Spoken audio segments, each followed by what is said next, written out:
What's going on, guys? It's your boy Thriller here, and here for week number 6 of the MMDL. We are taking on Coach Shive Kaboo, and Kaboo or no, Kaboo B, whichever his name goes by. We are unfortunately 0 and 5, which means there is no physical way we can make the playoffs. And honestly, I'm kind of ready for the season to be over. I just have lost having fun with this, and I know I stated that I was going for only one win this season, but it's one of those things where I've gotten like half of the battle right, where I've gotten my prep and my predictions. I've been pretty much spot on, like the entirety of the season. Which no, don't get me wrong, it makes me feel good knowing that I can guess right and this and this. Don't get me wrong, but it's just tough sometimes, man. It's just tough to kind of how I feel like you could win the game and then just to be destroyed. I mean, the best performance we did was in week one where we lost only 3-0, and every other time we lose either 4-0 or 5. That's pretty much how we always lose. So we luckily have not been 6-0, which is nice, but we've pretty much been consistently dominated by opponents because of some hacks and also a little bit of prepish on my end. But anyways, Shive needs to win out to make playoffs or have any chance of it. We pretty much can't make it no matter what. But I was thinking about bringing some stupid stuff, this and that. But I am going to do, I am going to do my best in my games to still do as best as I can, while also kind of coming up with some funny ideas because we did come up with at least a one or two funny ideas for this week actually. So here's hoping. But real quick, I'll still do some team builders for you guys because I figured, I might as well. We started the season with them. We might as well just end the season with them. So Shive's team is consistent of Slitherwing, which has the abilities Adaptability and Protein, and Alolan Muck with Earth Eater and Underwear, a Delphox with Desolate Land and Beads of Ruin, a Sylveon with Fluffy and Punk Rock, a Serena with Tough Balls Regenerator, a Toad with Sap Slipper and Primordial Sea, a Rotom Fam with Prankster and Delta Scream, a Regice with Tablets of Ruin and Filter, a Minior with Queen Majesty and Showdown, which I do believe he is allowed to use the form outside of the rock, which honestly that was a really good steal to get in round 9, which I think explains also why it's 19, 13 points. And then a Tauros with Sword of Ruin and Scrappy. Uh, the only Pokemon I feel pseudo confident that doesn't show up, even though it still has a decent enough matchup, is Serena. I don't think Serena shows up here. Serena, in my opinion, is just I think I can revenge it a lot easier than I think he's gonna give it credit for, and I have some stuff I can just wall in. So I definitely think out of all the mons, even though this mon still can show up, I think it's the only mon this week that I think does not show up. Everything else has fair chance to show up here and so on. The other mon I'm thinking doesn't show up here is Delphox. Delphox, like I said, it can come. I think if it does come, it's forced to be Desolate Land and then be Choice Scarf, so that way it shuts down Starmie with its Primordial Sea. The reason, though, I think there's a chance we don't see it is that I literally have a fortress that can wall at the end of times. I have low kicks in Lycanroc that have priority that it shut it down.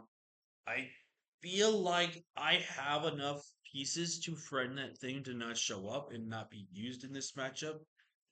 But I think it is a better option of showing up over Serena just because of the fact that you can still hit really hard. So again, pretty much every from Delphox to everything I'm about to talk about are mons I think definitely can show up in this matchup.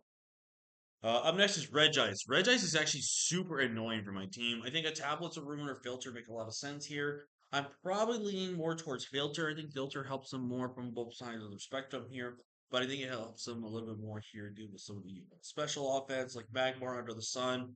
There's a chance he can now be two-shotted versus one-shotted Under the Sun, which is good. I mean, three-shotted depending on some variations. Um, Torn with Magic Guard, can start how do you make me land like excuse me, like three focus blasts in order to kill this thing. It's just gonna be one of those mons like it's supposed. I could see Tablets of Ruin, which can stop things like Rillaboom, Fortress, Low Kicks, Lycan Rock, from doing much damage here. Red Dice I did very much consider in some of the prep here this week because of how much of a monster this Pokemon really is. So it's definitely going to be very interesting to see how he portrays this mod and how well he's going to use it if he brings it. So that's what. And the last mod I think doesn't show up here, but could show up here very easily is Seismitoad. I think Seismitoad is coming from Primordial Sea. There's no reason to be Sap Sipper. Obviously, every time there's been a Sap Sipper mon brought to us here, that's not shown up. So I highly doubt Sap Sipper is coming this week. I'm pretty much have given up on thinking that's going to be the case here. But now watch this be the one week where someone actually brings Sap Zipper size on their Pokemon, and I now have not prepared for it. Even though, fun fact, I'm not bringing a Grass Moon for the most part on my team besides one Pokemon. So, anyways, Sideshow just a good mon that can hit offensively decently, and it's also a really good defensive piece. If you really wanted to do that, this could be a good Fizz Def or Special Wall for his team in case you really wanted that. Just overall, a very good Pokemon. It's pretty decently good. It's one of the better really, definitely one of the upper water grounds that are very good viability wise, and I think it's really well here. Now, the six I'm expecting my opponent to bring. First off is going to be the mon that can be swapped out here for Seismitoad, and that's Sylveon. Punk Rock, I first thought, wow, he's gonna have boosted hyper voices, but then I just realized that it's a normal hyper voice. He only boosted his normal hyper voice, which doesn't really make a ton of sense on the grand scheme of things because that's not stab. But at the same time, looking at my team, I don't really have the best normal resist out there. Like Lycanroc's not the greatest normal resist, and let's be honest, Fortress on the special defensive side, yeah. So I definitely think Puck Rep, but I really do think Fluffy makes a lot of sense here. I think a Fluffy Sylveon could definitely be annoying for my team to deal with. Like Rillaboom would be super hard to beat down 1v1. It actually could be with a sub make itself a decent mon versus Fortress, or take a hit from Fortress. It can will sit in front of Flygon. It can sit in front of a low kicks. It can sit in front of even my Lightning Rock. Well, actually, not my Lightning Rock because I neutralized that. The only issue that Sylveon would have to deal with would just be if it's fluffy and Magmar beats it, and then my Weezing. But I think it could be Punk Rock. I actually circled Fluffy over Punk Rock, but yeah, it's either ability. But I think if he does bring it, it's definitely Punk Rock. Next mon we're going to talk about here is going to actually be his Minior. I actually think Shadow Shield Minior is going to 6-0 us if we do not position carefully. Um, this mon can quite literally win the game if we just don't play our cards right. If we don't play our cards right, this game is pretty much over. Like I don't see a way we can win this game if that's the case. So really have to just mind my pieces carefully and be very careful with how I build. It literally just comes down to that. If I can't stop it, then that's pretty much just GG. It's over. So um, we're gonna just hope our best. If Minior for some reason doesn't come, that would be the biggest stress relief of my life. Which would be really, really good for us. Definitely think Minior is a massive threat here, especially if he can be outside of his meteor form, which definitely is a very scary idea to think about. Next Pokemon we're going to talk about is Rotom Fan. I think 100% comes with Prankster. I could see Willow or Thunder Wave. It could be both potentially. I think it's just going to be an annoying defensive piece here. I think it could be like a max HP, max speed variation type of thing in case it wants to be a little offensive, but has some speed to it. Um, I don't know if he's really gonna rock Air Slash this week because Air Slash only hits one of my mons for super effective damage, and that's Rillaboom, and I honestly don't think he really needs super effective coverage. I think just having things like Volt Switch, Willow, maybe Hex, because I don't have a normal type, so Ghost Spam could be really good here. It's like Willow Hex, Volt Switch, maybe Thunderbolt possibly. But regardless, I just think it's a mon that I don't think is going to be that's too scary. And plus, I have some strats for that Pokemon. So, if he brings Air Slash, then he brings Air Slash. I can't stop that. I just think it was something else better, but who knows? But definitely the mon that we're going to be very careful around in the battle. Up next, we're gonna talk about a Alolan Muck. Alolan Muck, I think, has to be Earth Eater here. I think if he does not respect the fact that um Flygon could come. Like Flygon, I won't lie, it does have a relatively good matchup here, and it can be a bit of a nuisance for him to deal with. But if he does not have anything to stop ground spam, especially since Lycanroc gets ground coverage moves, and stuff like that. And he doesn't want to deal with me going for the rock move. I go for the ground move instead. He has Earth Eater. But again, there is a good viable chance that he could bring that unaware ability. The thing is also with Earth Eater, I think it's a really good counter to Rillaboom because Rillaboom knows outspeed it and it can hit it with high horsepower. So I really think Earth Eater is the ability of choice. Like I said, I'm not too surprised when Unaware comes. But I really think Earth Eater is the best lead turns here. It's also a mon that's really annoying versus my team. Dark and Poison's definitely a little tough for us to deal with. I think if it's going to be anything, it's probably going to be Dark Poison move, Fire move for Fortress, potentially if he does not think I'm a big body, or if I bring Fortress in general. And then maybe something else. I believe he can get Pursuit, so I do think Pursuit trapping Malone Muck could be a possibility in this matchup. So I do have to be very careful around that Muck. So definitely something to note there. His Slitherwing, definitely both abilities are massive threats versus me. If I had to pick, I think Protein's better for him just to get out of that typing. But again, adaptability, first impressions are insanely hard for me to switch into, and it's almost forcing all of my Pokemon to have Protect on them. So, if anything, it could be definitely adaptability, but I like the option of protein just because you give yourself a solo typing and you can work better around when you're facing them. So, I personally think it's gonna be adaptability, but again, I can make it makes sense to be protein in this matchup if he does decide to go with it. And arguably the biggest threat to his entire team is Tauros. Tauros is literally unguardable against my team. There could be a chance he goes to a choice band over choice scarf, but I really think if you're bringing Tauros versus my team in particular, you have to be scarfed. If you are not scarfed, there are some Pokemon that outspeed you and can potentially one shot you. Starmie could one shot you. Jolteon could one shot you. Flygon, if he gets a DD, one shots you. Lycanroc, if you allow me to SD for free and I win that speed type, I one shot you. Like, it's going to be a mon that if you do not try to outspeed someone I have, it's going to make sure you cannot beat it. So, overall, I think this is by far the threateningest mon on the scene. If he doesn't bring it, I'm going to be so unbelievably shocked. So, that is going to be the team I expect my opponent to bring. And let's get into the stuff I brought. So again, I brought some pseudo fun stuff here. So first off, we're bringing Fortress with Iron Defense, Body Press, Heavy Slam, and Toxic. Toxic, there's just toxic things I can just Toxic Whip. Heavy Slam just to hit things relatively hard. Iron Defense plus Body Press. I am taking the gamble here of not going with any physically defensive investment. So pretty much of the Grimer shows up. I wanted to have the Iron Defense there for that reason as well. So we'll have to wait and see. This set's pretty self-starting and standard. I decided not to go with any hazards this week just because he can potentially be able to remove them relatively easily. With Spin on Serena just show up. And the fact that Rotom does have Defog since we were playing National Deck, so it doesn't really make sense. So I figured, you know what, let's go for Toxic. Toxic's really good here. Obviously, this is also just shut down any potential Willow strats from the Rotom fan as well, which is really good here. So this one could just do really good in this matchup here defensively, and I think it could honestly just provide some good usage here. Up next, we have Princess, pretty much another standard max match set because we have to respect the speed tie of the Tauros. If I get my Trailblaze off, it's still a speed tie regardless. We have Swords Dance here. Outside of that, Rock Slide after +2 pretty much OHKOs everything on my opponent's roster. And if it's Sap Sipper on the side of Toad, then you know what? It's 1 week where finally someone got me with Sap Sipper. They haven't been respecting Sap Sipper on their builds this entire time, which I think is kind of crazy that no one has been respecting Sap Sipper versus me. But it is what it is.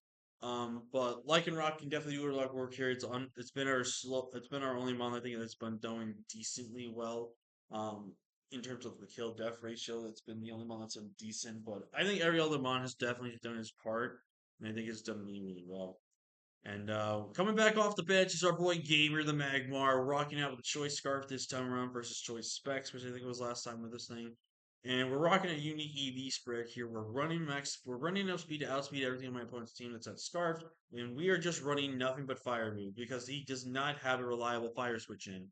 Like that side with Toad, it's getting relatively two shot unless it is max but def AB and it gets 3 to 4 hit KO.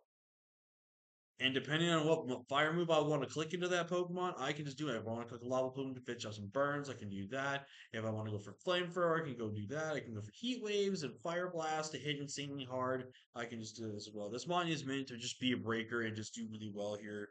And I'm really excited for Magmar, man. I'm hoping and I am praying this guy does really amazing for us here this week.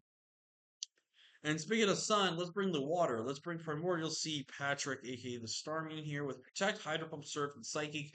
I'm running Psychic just to have a Psychic stab option here. I didn't really know what else I really wanted in this slot. I could have ran Rapid Spin to make sure I'm faster than Tauros. But if you look at my opponent's team, there's no good water resistance outside of Serena. And again, I really don't think Serena comes. I was debating Rapid Spin because of the fact that I can have that over the Delphox, but I felt like if I did. I think the sun from Delphox technically still stays, even if I rapid spin boost. So it doesn't regardless matter then because if Delphox is still around, sun gets checked either way. So I just feel this was a really good Starmie bring. He has no good, again, no real water switches. Obviously, I could have been Culver Berry, but I just think this was just a good offensive bring on our end this week, and I just think it just really well. Now this is where we bring some fun stuff here, and I'm really gonna change. I might go back and put Cobra Berry on this because I want to make sure I can take a hit, potentially take a hit from that Minior. I don't know yet. It's not 100% finalized set. I might change it up, but this set can cook. I am running enough speed to outspeed the Rotom, which is fastest defensive mon that they have, and below. And we're taking a bit of a risk here. We're running a bulk up acrobatics build. Now, this set is extremely risky. Now, I could run weakness policy as well. I was thinking about that as well because I don't think the Rotom's really going to run air slash. But that's another reason why I kind of have Max Dev because of that reason. But, and the Cola Berry actually would help with that as well. But we're taking a bit of a gamble with this build because if he is acrobatics on that Minior, when he's a Shell Smash sweeper potentially, he is forced to either Shell Smash or acrobatics me turn one because he has to go for the damage, and that's where we have Facade. If I get status from that Rotom, and you look at my opponent's team outside of that Seismitoad, which Seismitoad, if it's not Sap Sipper, doesn't show, isn't going in on this Pokemon, or if this Pokemon ever has the opportunity, this Pokemon just literally clicks a goddamn button this week. Now, we are taking a massive gamble, not running enough speed to outspeed the Slitherwing, but again, Slitherwing, in my honest opinion, this matchup should not really be running that much speed. The only speed that Slytherin needs to make sure it's faster is like no speed fortress, maybe no speed wheezing, stuff like that, which we can just go ahead and speed creep that back if we have to. But I genuinely believe this Mon can do really well in this matchup. And this is like the one fun set I have, and I felt like we'd try it. Again, I might put Koa Berry, I might put weakness policy. I don't know just yet. But being hopefully burned, not toxic, to burn, we can be able to just start racking up so much damage this week with Stab Facade essentially. So I'm really hoping this set cooks, and I'm really hoping we do well again. I might change this, I might not, I don't know. And last but not least is Jolteon, pretty standard here, but we're just gonna hit hard. I'm just choosing to hit hard this week. Protect just to stop, obviously, the ones. But again, just standard Jolteon here. I want to go specs, but then I realized I should probably have Protect so I can be with this. As you can see, I am very much so respecting the hell out of Slytherin here. That pretty much every single Pokemon outside of the ones like Magmar and Walnut are running Protect. Plus, Protect's really good because I can kind of scout out some turns of what they're going to do. But yeah, just JoJo just meant to be a good button clicker in this matchup. I can click Hyper Voice pretty freely, and they don't know Ice Resist, and I can just also click Thunderbolt pretty freely for the most part too. So that's our team, guys. Again, it's a pretty fun one. We got Choice Scarf Magmar, which I'm actually really hoping pops off, man. I really think this guy can do really well. And I actually really want this DK set to really work here really well as well. I really think this thing could really pop off for us if we play it correctly. But yeah, that's gonna be the team, guys. I'm hoping we pick up a win, and if we don't, well, you know what? We just keep going on that losing trend and being 0-6. So yeah. With that being said, though, I'm gonna go ahead and get out of here. Thank you all so much for watching. Like, comment, share, subscribe, and see you guys next time. Peace.